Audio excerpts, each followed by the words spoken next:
Try not to do this within 2 hours after any meal, since the digestive process seems to be interfering with the elicitation of the relaxation response. So it sounds like in that step number 6 that Dr. Benson is basically saying let go of the outcome when you first start doing this. So if you aren't like totally like a jello blob afterwards, let go of the outcome. It's a skill, he says, like learning to ride a bike, or I guess I don't consciously remember what it was like for me to learn how to walk, but it was probably a fairly frustrating process, as I've watched a couple of children in my life learn that. And now I walk without any thought about it at all. And it's one of the things I love about you. That I can walk. I like that too. I'm very blessed. No problem at all. With such ease. It's just amazing. You're so silly. What I'm saying is, because I am making a point, is that what he's saying, what I say that Dr. Benson is saying there is say. That's a Paul McCartney song. Is that just allow yourself the chance to learn. Don't say, oh, I didn't do it the first time and, give up on this, or just, take those baby steps, learning how to walk, learning how to ride a bike, those kinds of things. And then before you know it, you'll be able to sit down, close your eyes, and go into a deep state of relaxation nearly instantaneously, is what I make up, because that's what I see in my self-hypnosis practice, and that when we teach people self-hypnosis, that they can go into a deep state of total mind and body relaxation within a couple of seconds. And there's conditioning for that as well. That's also a skill, is learning how to do that and allowing the condition. I know I tell my clients pretty often, and I'm sure you probably do the same, that sometimes when we try too hard, especially going into trance or quieting your mind or meditating, or the relaxation response, just simply breathing and relaxing, trying too hard really a lot of times will inhibit the experience. Right.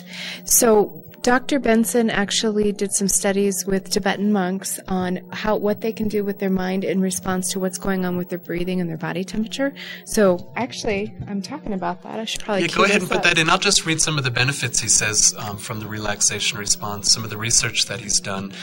Lowers stress hormones, increases arousal from that drowsy state, so more clarity, lowers blood pressure, helps in relieving pain, increases motivation and productivity, improves decision-making, helps in curing sleep disorders, that's always good to know, and lowers anxiety and irritability. Pretty cool, huh? Just from simple breathing. It's amazing what breathing does for our bodies, since it moves that oxygen through the system, and oxygen is one of those things we really need, don't we? Kind of, yeah. We need that. It's a good practice to keep that moving through. I could use some oxygen in my brain right now. Okay, so how about we go to that clip? Let's show the clip and I'll keep breathing. All right.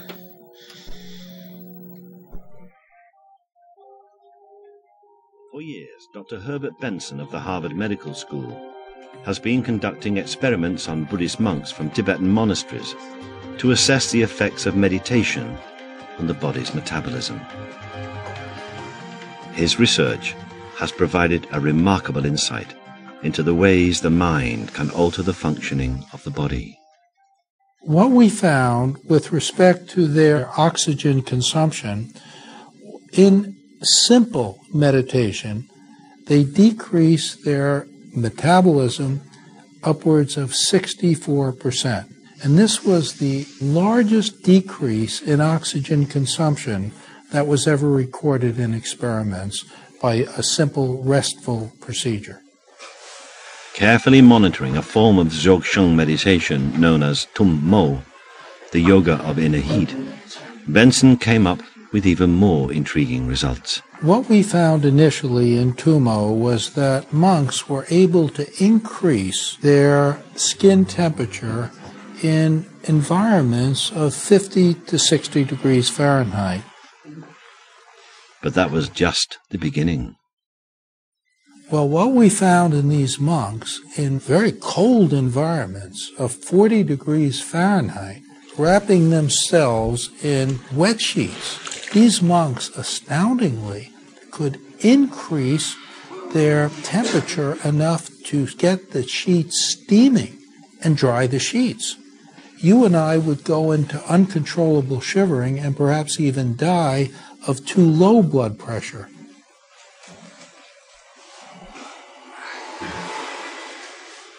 They were quite comfortable there simply by performing their Tumo meditational heat yoga.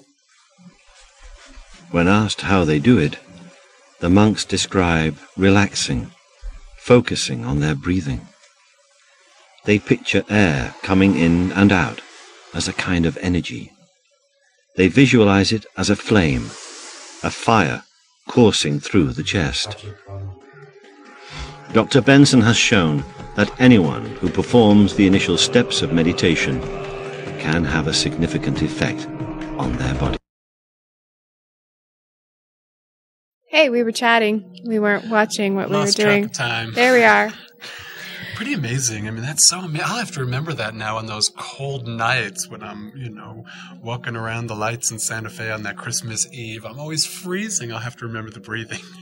Well, I love the visualization of the fire, because I need some little candles in my toes, because I tell you what, my feet are like colder than anything on earth, I think, in the wintertime. And it doesn't matter what I do. The only thing that warms me up that has worked for me so far has been getting in a hot bathtub or putting my feet on Bernie's back. He doesn't care for the cold feet on his back, so I use the bathtub quite a bit. So perhaps it would be a good practice for me to get back into, some sort of goal, meaning in my self-hypnosis rather than just relaxation, but that visualization of warm feet, that would be so nice. Perhaps I will take that on as a personal little goal for myself. Well, you can do it while you're breathing, while you're taking your 10, 20 minutes a day, or when you're cold, just lay down, start breathing, and you can send that warmth, those images. I always make believe that I'm in my hot tub because I have so much experience at that.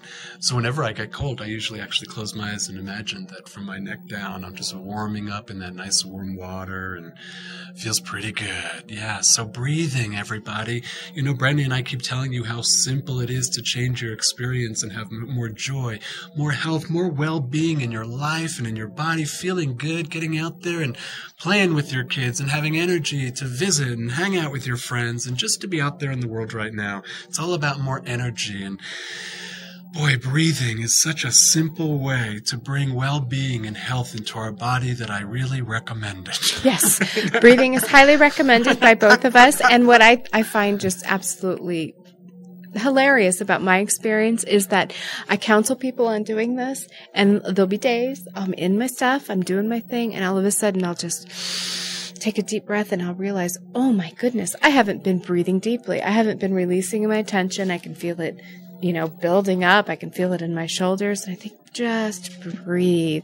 Actually, I should probably put signs all over my house and my office that says, breathe, breathe, breathe.